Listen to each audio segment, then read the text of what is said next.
February in Dayton, and Marcy Kellner's daughter won't stop shivering. Not the dramatic kind. Not crying, not complaining, just this low, constant vibration in her shoulders, sitting cross-legged on the back seat of a 2009 Honda Civic, parked behind a Family Dollar on Salem Avenue. 6 years old. Name's Junie. She's got her coat zipped to her chin, a fleece blanket pulled over her legs, and she's doing that thing kids do when they've been cold so long they stop mentioning it. She's just moving, rocking a little. Marcy's in the driver's seat with the engine running, because without it, the car drops to whatever the outside is within about 40 minutes, and outside that night is 9 degrees. 9. She's got a quarter tank of gas, maybe less. The gauge has been lying to her for 2 months, reading higher than it should until it suddenly reads empty, and she's got maybe 12 miles before the engine dies. She runs the heater in 20-minute cycles, 20 on, 20 off. Junie falls asleep during the on part, wakes up shaking during the off part, says nothing. Marcy works the breakfast shift at a Waffle House on Needmore Road, gets there at 4:45 a.m., drops Junie with a woman named Deb, who watches her until the school bus comes at 7:20.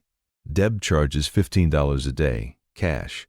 After tips and hourly, Marcy clears somewhere around $68 on a good shift. Subtract Deb.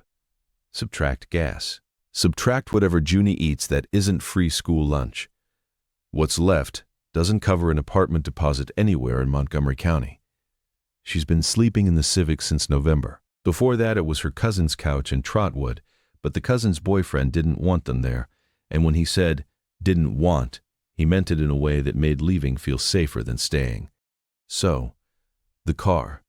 9 degrees, a quarter tank, a kid who stopped complaining about being cold. That's the night Marcy drives past the laundromat. She doesn't stop. Not the first time. She's heading south on Salem toward the Waffle House because she can't sleep and she figures she'll park in the restaurant lot and at least have access to the bathroom. It's 1:40 a.m. Junie's asleep in the back. The laundromat is on the corner of Salem and Cornell Drive, tucked between a tax prep office that's only open February through April and a beauty supply shop with plywood over one window. Wash and dry, the sign says, except the W burned out, so it reads ASH and dry. Nobody's laughing at the joke. The parking lot is empty. Has been for months. The owner closed in August after the landlord raised the lease by $400 a month, and the coin machines weren't pulling enough to cover it. Closed permanently, says the sign taped to the glass. Thank you for your businesses. Marcy drives past it. Drives past it again 2 days later. The third time, she pulls in. Junie's at school. It's Tuesday afternoon and Marcy's shift ended at noon, and she's got nowhere to go until 3:15 pickup. She sits in the lot and looks at the building, not planning anything. Just sitting somewhere that isn't the Family Dollar lot where the manager knocked on her window last week and told her she couldn't park there overnight anymore. Through the floor-to-ceiling glass, she can see the washers are gone, dryers are gone, just shapes on the floor where they used to sit, disconnected hoses hanging from the wall like dead vines. She can see the back wall too. And on the back wall, there's something she recognizes because she spent 3 years in her 20s working maintenance at a Holiday Inn Express in Vandalia. Cleaned rooms, but she also helped the maintenance guy Dale with everything from clogged drains to thermostat replacements. Dale was 63 and didn't care that Marcy was 24 and female. He cared that she showed up and held the flashlight steady. On the back wall of the laundromat, a commercial water heater. Big, way bigger than residential. She guesses 6 feet tall, probably 30 inches across, bolted to the floor with a thick exhaust flue running up through the ceiling. Its own gas line, its own supply piping, its own thermostat panel on the front. And nobody took it. The washers, gone. Dryers, gone. Vending machines, gone. Folding tables, gone. But the water heater is 6 feet of steel and weighs more than Marcy and Junie and the Civic combined, bolted to a concrete slab, and the scrappers either couldn't move it or didn't bother trying. She stares at it through the glass for maybe 10 minutes. Then she drives to pick up Junie. But she can't stop thinking about it. Why does a closed laundromat still have a water heater? Does the gas line still go somewhere? Does the building still have water? Those questions stack. They pile on each other, and Marcy can feel them rearranging something in her head, like furniture getting shoved aside to make space for an idea that hasn't arrived yet. Wednesday morning she goes back. Junie's at school. This time she walks the perimeter. The front door is locked, but the back door has a deadbolt that's been forced, frame splintered around the striker plate. She pushes it. It opens. Inside smells like mildew and old detergent and something mineral, wet concrete. The floor is beige tile over a concrete slab, and her boots echo. The front room is about 40 by 25 feet, bigger than any apartment she's lived in. Drop tile ceiling, some panels water-stained, a couple missing. Dead fluorescent fixtures. But the walls are solid. Cinder block. Windows intact. Front door glass. Heavy. Commercial grade. Still locked. Back wall. The water heater is a Ream. She can read the label. She knows what a 100-gallon commercial unit looks like because the Holiday Inn had one, and Dale cursed at it regularly. Gas line coming through the wall from outside. Cold water supply line coming up from the slab. Hot water lines running out the top toward where the washing machines used to connect. Flue pipe going up through the ceiling and out the roof. Gas line, manual shutoff valve on the pipe, in the off position. Doesn't touch it. Follows the gas pipe outside. Meter box on the exterior wall, meter's still there. Locked with a utility lock through the shutoff, but the gas company didn't pull the meter, didn't disconnect at the street, just locked the valve, back inside. Water supply. Main shutoff is a gate valve near the floor. She turns it and hears pipes groaning and then water. Brown at first, then rusty, then clearing. Still pressured from the city main. Nobody shut it off at the street either. Marcy stands in the back of an empty laundromat with water running through pipes nobody turned off, looking at a gas water heater nobody removed, and she has the first clear thought she's had in months. She can live here. Not legally. She's not confused about property law.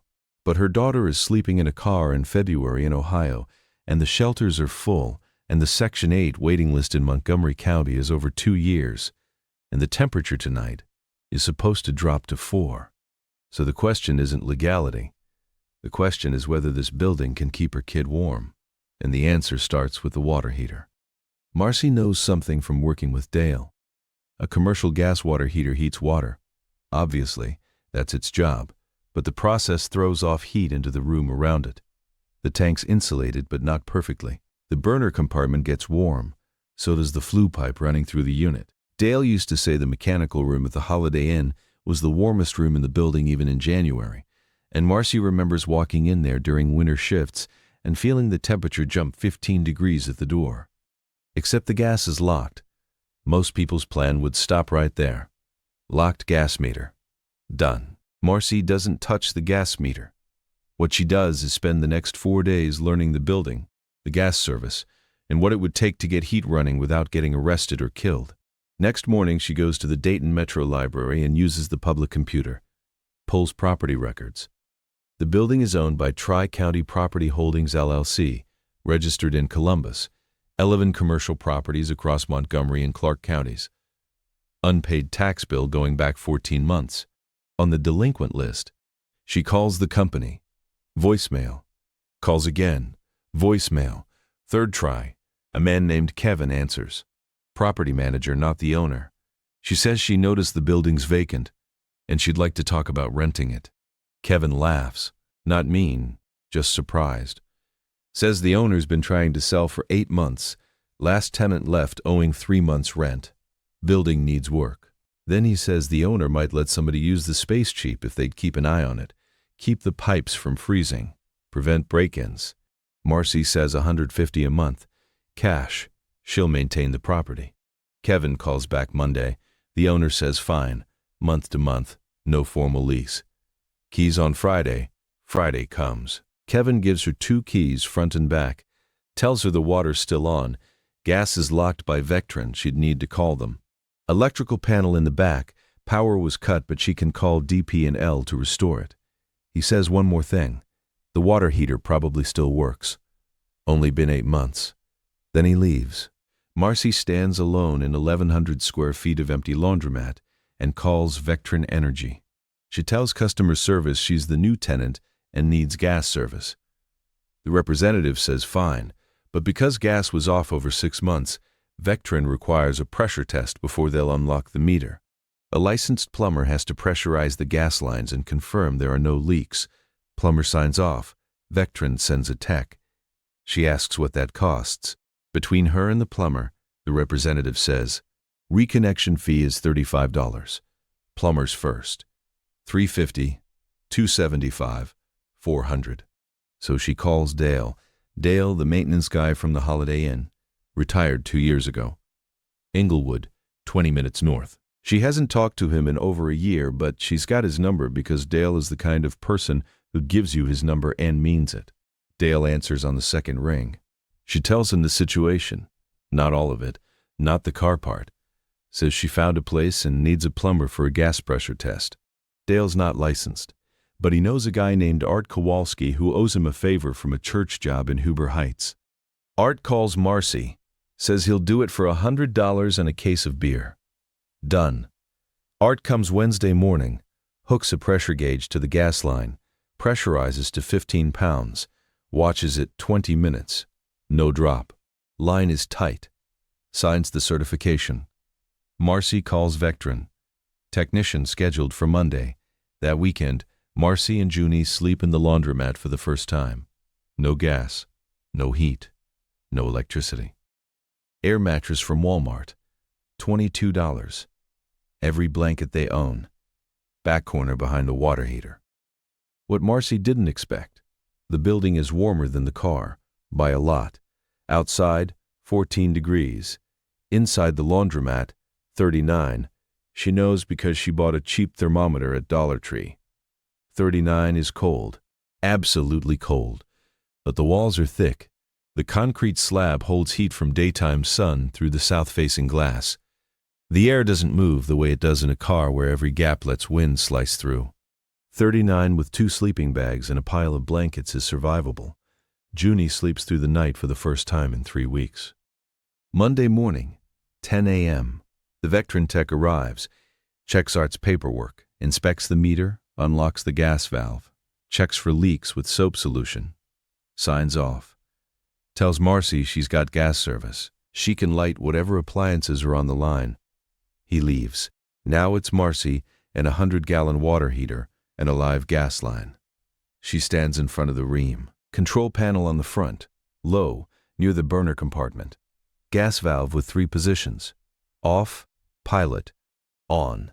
Temperature dial, red igniter button, thick pilot tube running from the valve to the burner. She didn't learn this from a manual. Dale showed her how to light the commercial unit at the Holiday Inn more than once. She watched 3 YouTube videos at the library to be safe. She's not guessing. Turns the valve to off, waits 5 minutes.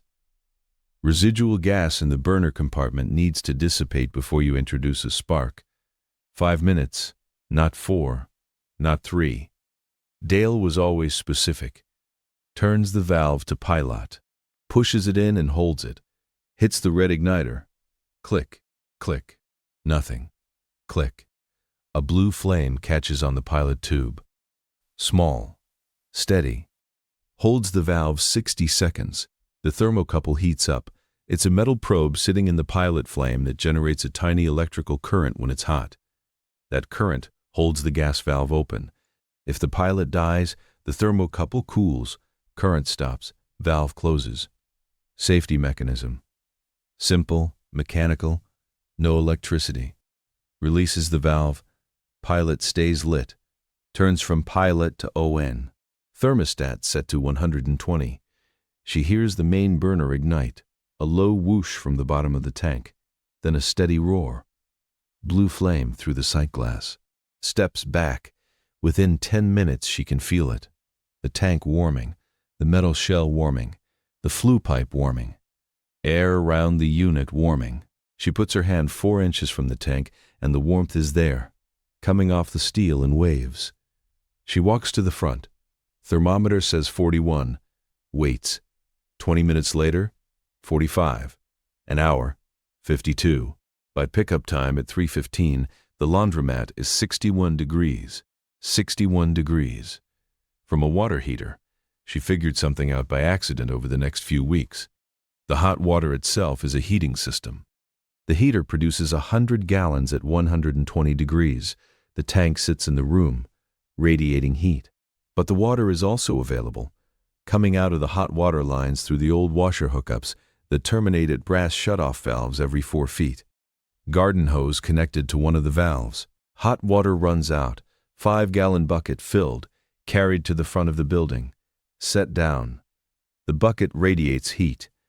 A low-tech, bucket-shaped radiator. 3 more buckets from Home Depot, all 4 filled from the heater and spread around the room. Each one is a portable heat source throwing warmth into the air from the surface of the water. Junie touches the outside of one and says it's like a warm animal. Marcy doesn't correct her because it kind of is. This becomes the system.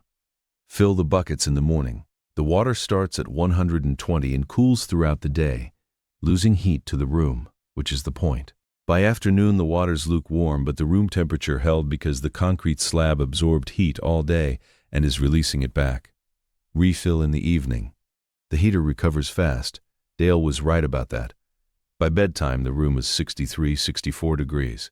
She's heating an 1,100 square foot building with buckets of water and a machine designed to wash clothes. The hot water does something else she couldn't have predicted the emotional impact of. She can take a bath, not a real bath. No bathtub.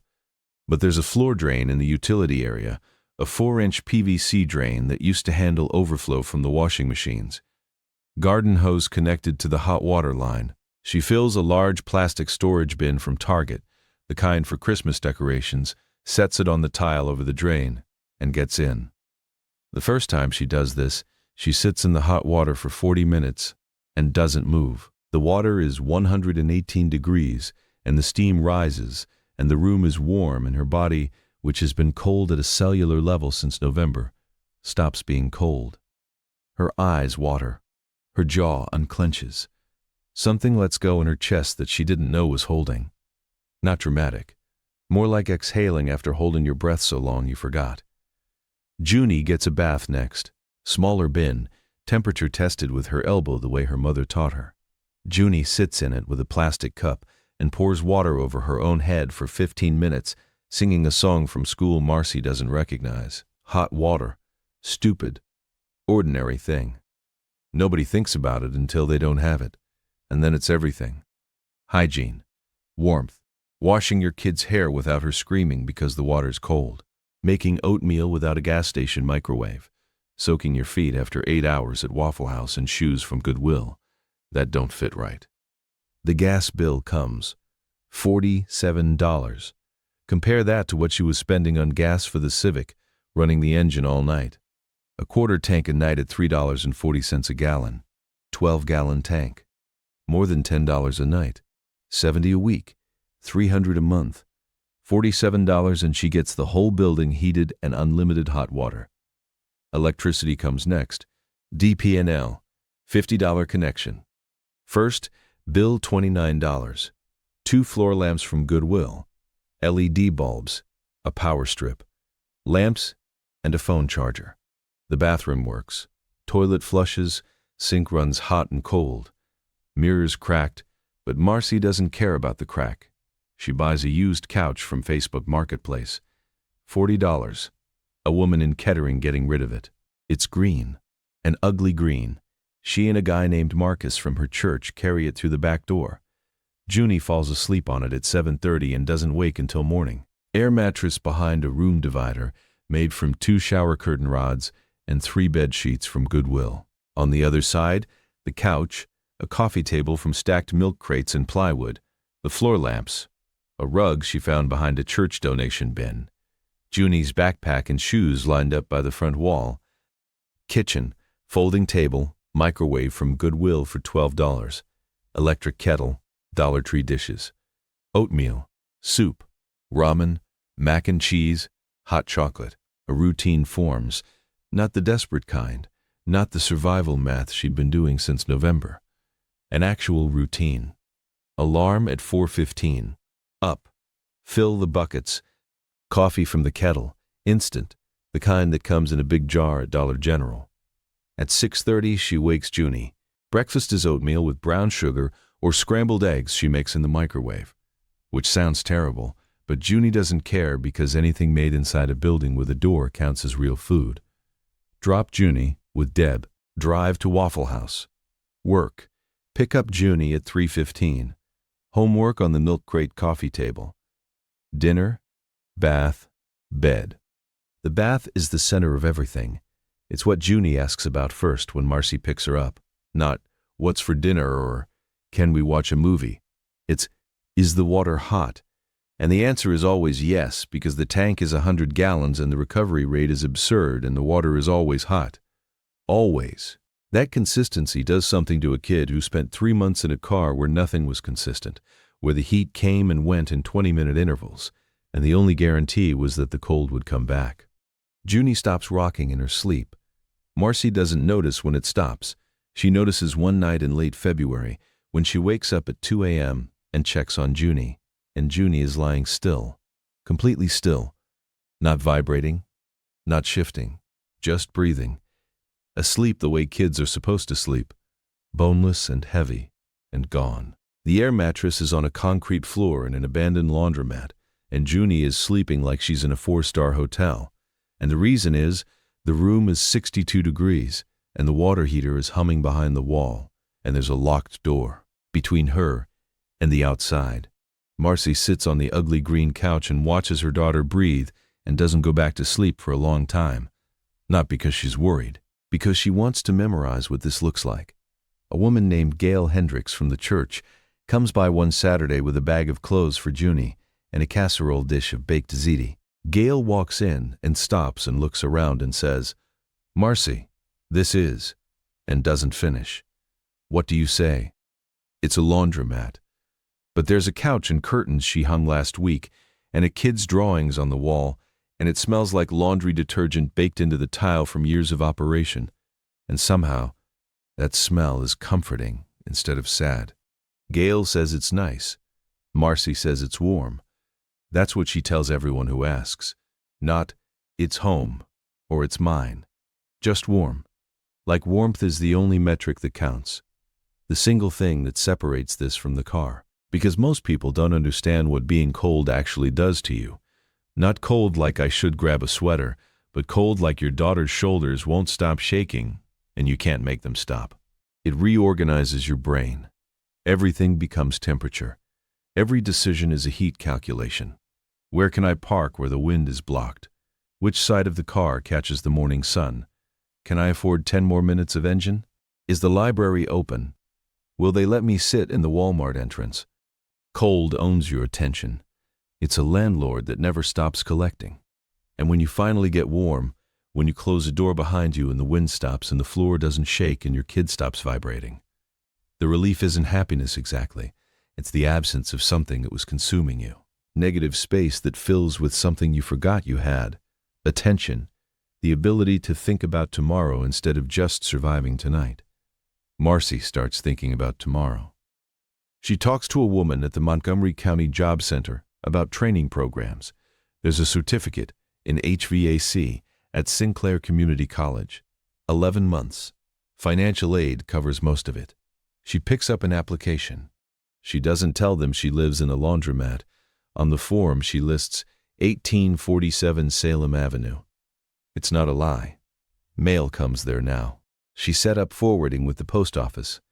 The mail carrier, a guy named Ruben who wears his headphones in one ear, never asks why someone's getting mail at a closed laundromat.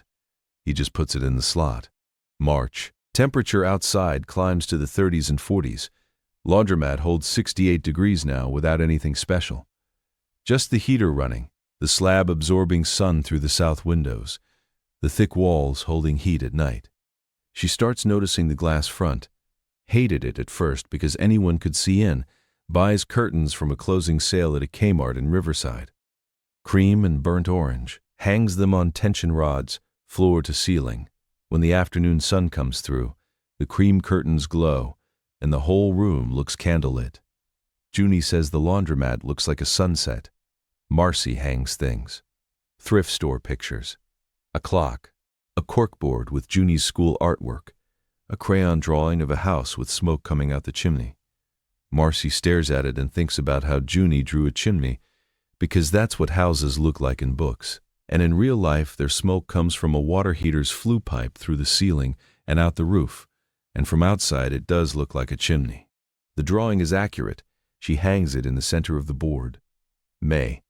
Marcy builds a kitchen sink from a used stainless steel basin she gets at Habitat for Humanity Restore for $35, sets it on the folding table, runs a hot hose and a cold hose to it, drains through PVC into the floor drain. Cheap faucet from Home Depot, $38 for the faucet, $12 for fittings, Teflon tape, 2 hose clamps. Junie stands on a milk crate and washes an apple under the faucet and looks at Marcy like she just built a space shuttle. Marcy laughs, really laughs, the kind that surprises her. Shower next. Same principle.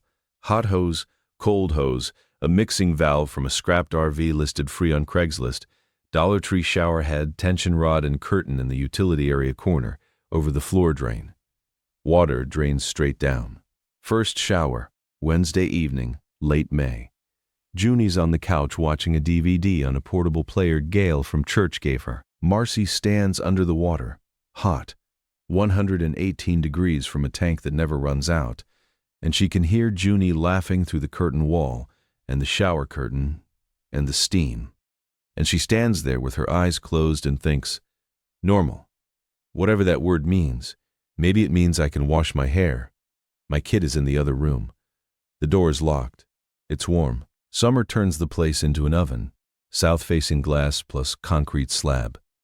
She turns the heater thermostat down to 100, opens the back door for airflow, buys a box fan. In August, she gets reflective window film from an auto tint guy on James H. McGee Boulevard, left over from a job, $20.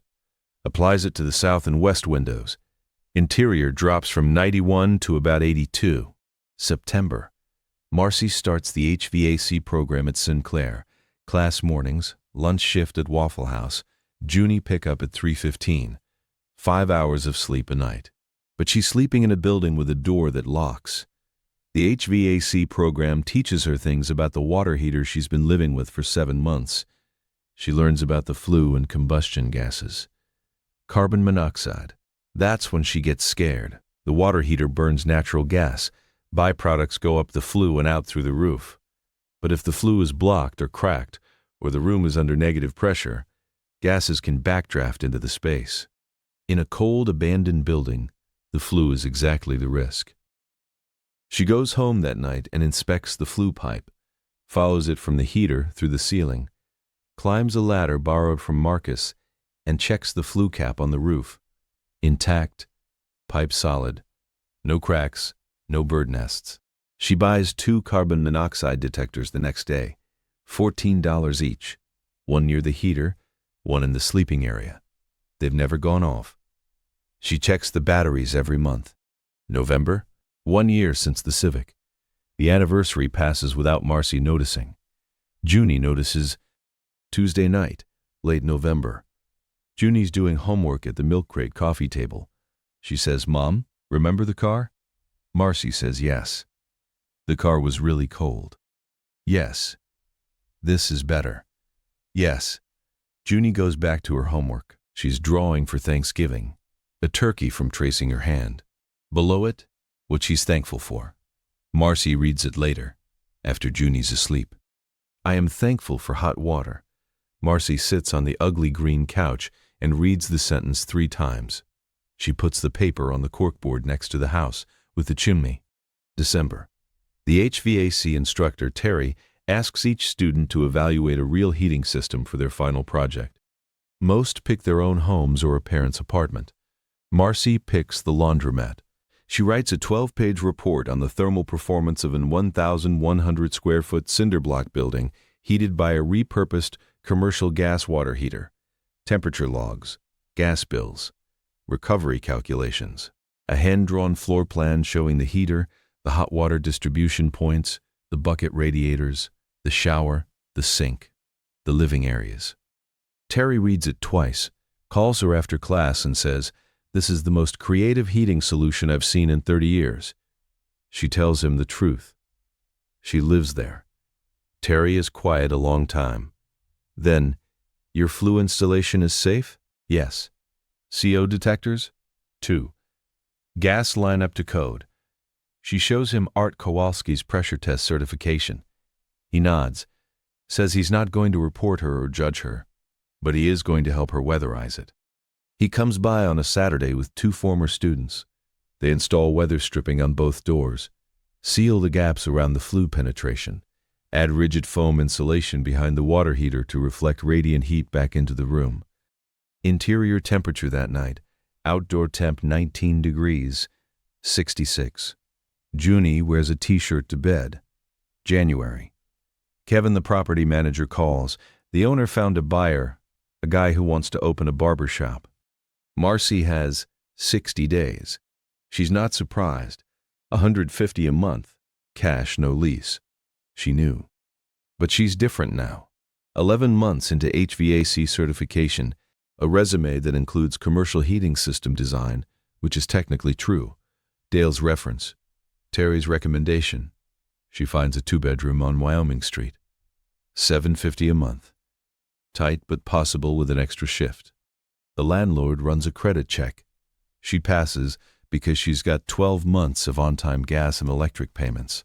A landlord reference from Kevin, who writes a surprisingly kind email about how she maintained the property better than any commercial tenant he'd managed. First month, deposit. The money's there because she's been saving $100 a month in a coffee can behind the water heater. Moving day, March 1st. Everything fits in the Civic. Couch goes to Marcus for the church youth group. Milk crate table goes in the dumpster. The curtains, the rug, the corkboard, the thermometer, the CO detectors, the kitchen sink she installed herself, the shower curtain, the framed photo, Junie's drawings, all in the car. Junie carries the house with the chimney, holds it on her lap in the front seat. Marcy walks through the laundromat one last time. The water heater is still running. She doesn't turn it off. Leaves that for Kevin and whoever comes next. She stands in front of the ream. 6 feet of steel and copper and glass and a thermocouple the size of a pencil that kept a gas valve open so a flame could burn, so water could heat, so a room could warm, so a kid could sleep. Pulls the door shut, locks it. The new apartment has a furnace. Forced air. Thermostat on the wall. It fires with a click. Vents blow warm air, and within 10 minutes, the living room is 72 degrees. Junie stands next to the vent and lets the air blow up through her hair. She finishes the HVAC program in May, highest grade in the cohort. Terry's recommendation letter mentions her unconventional field experience. She gets a job with Comfort Air Solutions in Kettering. $19 an hour. Benefits. First day, the foreman hands her a work order. Commercial water heater installation. Restaurant on Far Hills Avenue. New 100-gallon unit. The old one failed. Marcy walks into the mechanical room and looks at the dead water heater. Same brand. Same model. Ream. 100 gallons. She puts her hand on the tank. Cold. She knows how to fix that.